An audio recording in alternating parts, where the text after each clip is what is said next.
अस्सलाम वालेकुम। Now news के साथ मैं हूँ फायजा शाह। सबसे पहले नजर डालेंगे आज की अहम खबरों पर।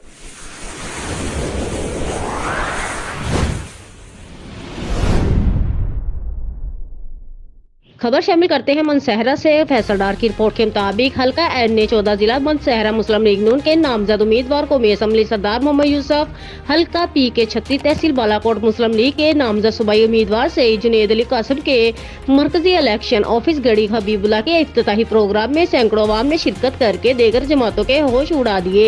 इफ्तिताही तकरीब में सरदार मोहम्मद यूसुफ, सैयद जुनेद अली कासिम और सैयद कासिम शाह देगर मुस्लिम लीग नून की क़यादती रहनुमाओं ने खिताब किया, जिनमें अकरम कसाना, लियाकत कसाना, सरदार फारूक, राजा सुहेल अंजम, सैयद साजिद शाह, नाज़िम डोगा और मोअज़्ज़िज़ीन इलाका ने खिताब करते हुए कहा कि इस वक्त मुस्लिम लीग नून ही वाहिद जमात है जो मुल्क की बहशत को बचा सकती है। साबका दौरे हुकूमत ने अवाम को धोखे के सिवा कुछ नहीं दिया।